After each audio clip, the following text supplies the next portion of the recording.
ভবিষ্যতের দিনগুলোতে যানমালের ক্ষয়ক্ষতি, মব ভায়োলেন্স এবং জনদুর্ভোগ সৃষ্টি করতে পারে এমন কর্মকাণ্ডের বিরুদ্ধে সেনাবাহিনী কঠোর পদক্ষেপ গ্রহণ করবে। বিভিন্ন ধরনের অপরাধের সাথে সম্পৃক্ত 996 জনকে এবং এ পর্যন্ত সর্বমোট 15,262 জনকে সেনাবাহিনী গ্রেফতার করেছে। সেনাবাহিনী গত 27 মে একটি বিশেষ অভিযান পরিচালনা করে কুষ্টিয়া জেলা থেকে শীর্ষ তালিকাভুক্ত সন্ত্রাসী সুব্রত বাইন ওরফে ফতে আলী ও তার ঘনিষ্ঠ সহযোগী মোল্লা মাসুদ ওরফে আবু রাসেল মাসুদকে গ্রেফতার করে। পরবর্তীতে তাদের নিকট হতে প্রাপ্ত তথ্যের ভিত্তিতে হাতিরঝিল এলাকা থেকে সুব্রত বাইনের অপর দুই সহযোগী শুটার আরাফাত এবং শরীফকে 5টি অত্যাধুনিক বিদেশি পিস্তল, 10টি ম্যাগাজিন, 53 রাউন্ড অ্যামিউনিশন ও একটি স্যাটেলাইট ফোন সহ সেনাবাহিনী গ্রেফতার করে। উল্লেখ্য যে সুব্রত বাইন এবং মোল্লা মাসুদ সেভেন সিস্টার সন্ত্রাসী দলের নেতা এবং তালিকাভুক্ত শীর্ষ সন্ত্রাসীদের অন্যতম। এছাড়াও একই দিনে রাজধানীর মোহাম্মদপুর এলাকায় আরো একটি বিশেষ অভিযান পরিচালনা করে বুড়িগঙ্গা ফিলিং স্টেশন এলাকা হতে দুর্ধর্ষ সন্ত্রাসী ফরিদ আহমেদ বাবু ওরফে এক্সেল বাবু সহ আরো 3 জনকে গ্রেফতার করা হয়। গ্রেফতারকৃত ব্যক্তিদের বিরুদ্ধে রাজধানীর বিভিন্ন থানায় হত্যা, অপহরণ, চাঁদাবাজি এবং ভূমি দখলের মতো গুরুতর অভিযোগ রয়েছে। উক্ত অভিযানের ফলে স্থানীয় এলাকাবাসীর মধ্যে স্বস্তি ও নিরাপত্তা বিরাজ করছে। গত 4 জুন মোহাম্মদপুর জেনেভা ক্যাম্প এলাকা হতে তালিকাভুক্ত সন্ত্রাসী বুনিয়া সোহেল সহ 10 জন সহযোগী সহ সেনাবাহিনী গ্রেফতার করে। গ্রেফতারকৃত বুনিয়া সোহেলের বিরুদ্ধে 30 কিলো অধিক মামলা রয়েছে। এ সময় তাদের কাছ থেকে নগদ অর্থ, বিভিন্ন ধরনের ধারালো দেশীয় অস্ত্র এবং মাদক উদ্ধার করা হয়। গত 5 জুন কক্সবাজার জেলার মাঝিরকাটা এলাকায় কুখ্যাত শাহিনুর রহমান ওরফে শাহিন ডাকাতকে তার 2 জন ঘনিষ্ঠ সহযোগী সহ গ্রেফতার করা হয়। তাদের বিরুদ্ধে হত্যা, ডাকাতি, অপহরণ, মাদক, চাঁদাবাজি সহ 20 কিলো অধিক মামলা রয়েছে। এ সময় একটি স্বয়ংক্রিয় অস্ত্র সহ সর্বমোট 4টি অস্ত্র, গোলাবারুদ, দেশীয় ধারালো অস্ত্র ও মাদক উদ্ধার করা হয়। গত 6 জুন কুষ্টিয়া জেলার দুর্বাজার এলাকায় একটি বিশেষ অভিযান পরিচালনা করে শীর্ষ সন্ত্রাসী জাহাঙ্গীর কবির লিপ্টন সহ 4 জনকে গ্রেফতার করা হয়। উক্ত অভিযানে 6টি বিদেশি পিস্তল, একটি লং ব্যারেল গান, 10টি পিস্তল ম্যাগাজিন এবং সর্বমোট 119 রাউন্ড অ্যামিউনিশন উদ্ধার করা হয়।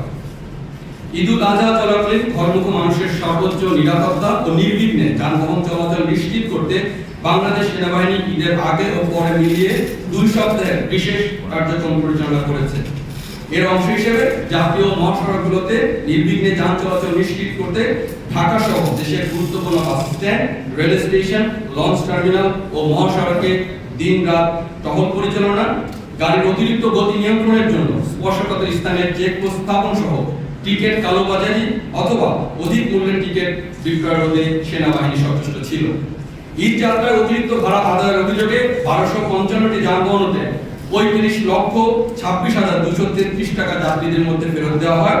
এছাড়া বিভিন্ন স্থানে চেকপোস্ট বসিয়ে 151 জনকে গ্রেফতার করা হয় এবং র্যাকারের মাধ্যমে 9টি যানবাহন উদ্ধার করা হয়। ঈদুল আজহার সময় চাঁদাবাজি ও অবৈধ স্থাপনা সংক্রান্ত কারণে 72 জনকে গ্রেফতার করা হয় এবং 14,57,000 টাকা জব্দ করা হয়। সর্বোপরি বিগত বছরের তুলনায় এবারে সড়ক দুর্ঘটনা, মৃত্যু ও গুরুতর আহতের হার অনেকাংশে হ্রাস পেয়েছে। মাদকের বিরুদ্ধে অভিযানে গত 3 সপ্তাহে 452 জন মাদক ব্যবসায়ী এবং আগস্ট হতে এ পর্যন্ত মাদকের সাথে সংশ্লিষ্ট 5,476 জনকে সেনাবাহিনী গ্রেফতার করেছে। উল্লেখযোগ্য পরিমাণ অবৈধ মাদকদ্রব্য যেমন ইয়াবা, ফেন্সিডিল, গাঁজা, অবৈধ মদ ইত্যাদি উদ্ধার করা হয়েছে, যার মাধ্যমে এলাকাবাসীর মধ্যে স্বস্তি ও নিরাপত্তা বিরাজ করছে। গত 6 জুন গোয়েন্দা তথ্যের ভিত্তিতে সাভারের লুটের চর এলাকায় একটি মদ তৈরির কারখানায় অভিযান পরিচালনা করা হয়। উক্ত কারখানায় গ্যাস লাইটার তৈরির নামে অবৈধভাবে মদ তৈরি করা হচ্ছিল।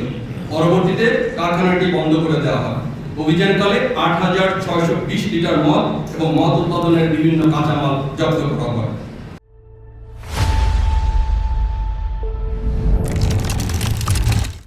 চট্টগ্রামের আনোয়ারা উপজেলার জুইদন্ডি ইউনিয়নে অতিবৃষ্টিতে একটি গুরুত্বপূর্ণ বাঁধ ক্ষতিগ্রস্ত হয়, যার ফলে সমগ্র এলাকা প্লাবিত হওয়ার সম্ভাবনা দেখা দেয়। সেনাবাহিনীর একটি দল জরুরি ভিত্তিতে ঘটনাস্থলে পৌঁছে স্থানীয় জনগণকে সঙ্গে নিয়ে দ্রুততার সাথে বাঁধ মেরামতের কার্যক্রম শুরু করে এবং পরিস্থিতি নিয়ন্ত্রণে আনতে সক্ষম হয়, যার ফলে স্থানীয় বাসিন্দাদের দুর্ভোগ লাঘব হয় ও জনমনে স্বস্তি ফিরে আসে। টানা ভারী বর্ষণে হবিগঞ্জের কিছু এলাকায় বন্যার সৃষ্টি হয়। এর পরিস্থিতিতে বাংলাদেশ সেনাবাহিনী পূর্বের ন্যায় বন্যা দুর্গত পানিবন্দী মানুষের পাশে দাঁড়ায়। গত 7 জুন পবিত্র ঈদুল আজহার দিনে সেনাবাহিনীর 17 পদাতিক ডিভিশনের সেনা সদস্যরা হবিগঞ্জ এলাকায় বন্যা দুর্গতদের মাঝে খাবার বিতরণ করে। শিল্পাঞ্চল এলাকায় নিরাপত্তা বিধানে 5 আগস্ট পরবর্তী সময় থেকে শুরু করে অদ্যাবধি সার্বিক নিরাপত্তার জন্য বাংলাদেশ সেনাবাহিনী কাজ করে যাচ্ছে। গত 27 মে সেনা সদরে অনুষ্ঠিত আইন শৃঙ্খলা সংক্রান্ত সভায় সংশ্লিষ্ট গুরুত্বপূর্ণ ব্যক্তিবর্গের উপস্থিতিতে ঈদের পূর্বে শ্রমিকদের বকেয়া বেতন ভাতা পরিশোধের ব্যাপারে বিস্তারিত আলোচনা করা হয় এবং উপযুক্ত ব্যবস্থা গ্রহণের জন্য সিদ্ধান্ত গৃহীত হয়। ভেজাল খাদ্যদ্রব্য উৎপাদনকারী প্রতিষ্ঠান ও কারখানায় বিশেষ অভিযান পরিচালনা করে বাংলাদেশ সেনাবাহিনী ভ্রাম্যমাণ আদালতের সহায়তায় মিরপুরের একটি চকলেট কারখানাকে 7 লক্ষ টাকা জরিমানা সহ সাময়িক বন্ধের আদেশ জারি করা হয়, যার মাধ্যমে খাদ্য নিরাপত্তা নিশ্চিতে সেনাবাহিনীর বিশেষ সহায়ক ভূমিকা পালন করছে।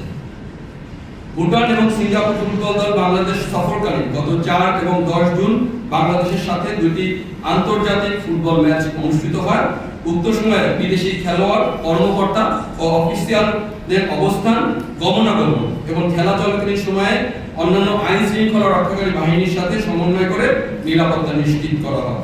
জুলাই অভ্যুত্থানে আহতদের সুচিকিৎসা প্রদানে সেনাবাহিনী অদ্যাবধি 4683 জনকে দেশের বিভিন্ন সিএমএইচ এ চিকিৎসার ব্যবস্থা করেছে, যার মধ্যে সিএমএইচ ঢাকাতে এখনো 18 জন চিকিৎসাধীন রয়েছে। বাংলাদেশ সেনাবাহিনী পার্বত্য চট্টগ্রামে শান্তি শৃঙ্খলা বজায় রাখা এবং কক্সবাজার জেলার এফডিএমএন ক্যাম্প এলাকা নিরাপত্তা বিধান করার দায়িত্ব সুষ্ঠুভাবে পালন করে যাচ্ছে। সেনাবাহিনী দেশের সাম্প্রদায়িক সম্প্রীতি বজায় রাখা সহ বিদেশি কূটনৈতিক ব্যক্তি ও দূতাবাসগুলোর সামগ্রিক নিরাপত্তা নিশ্চিতের কাজ নিয়োজিত রয়েছে। দেশের বিরাজমান পরিস্থিতিতে বাংলাদেশ সেনাবাহিনী দেশের সার্বভৌমত্ব রক্ষা, দেশের জনগণের জানমাল এবং রাষ্ট্রীয় গুরুত্বপূর্ণ সম্পদ ও স্থাপনার নিরাপত্তা প্রদান সহ সার্বিক পরিস্থিতি স্থিতিশীল রাখতে নিরলসভাবে কাজ করে যাচ্ছে। সম্মানিত সেনাবাহিনী প্রধানের নির্দেশনাকে অনুসরণ করে দেশের চরাঞ্চল সহ 62টি জেলায় সেনা সদস্যরা আইন শৃঙ্খলা রক্ষায় অন্তর্বর্তীকালীন সরকারের সংশ্লিষ্ট মন্ত্রণালয়, আইন শৃঙ্খলা রক্ষাকারী বাহিনী, স্থানীয় প্রশাসন, গণমাধ্যম এবং সাধারণ জনগণের সাথে সম্পৃক্ত হয়ে সমন্বিত প্রচেষ্টার মাধ্যমে সার্বক্ষণিক সক্রিয়ভাবে দায়িত্ব পালন করে যাচ্ছে। ভবিষ্যতের দিনগুলোতে জানমালের ক্ষয়ক্ষতি, মব ভায়োলেন্স এবং জনদুর্ভোগ সৃষ্টি করতে পারে এমন কর্মকাণ্ডের বিরুদ্ধে সেনাবাহিনী কঠোর পদক্ষেপ গ্রহণ করবে। সাধারণ জনগণের নিরাপত্তা ও দুর্ভোগ লাঘবে সেনাবাহিনী সর্বদা প্রতিশ্রুতিবদ্ধ। বাংলাদেশ সেনাবাহিনী একতাবদ্ধ হয়ে সর্বদা দেশের জনসাধারণের পাশে থেকে দেশের সার্বিক আইন শৃঙ্খলা নিয়ন্ত্রণ ও সার্বভৌমত্ব রক্ষার্থে বদ্ধপরিকর।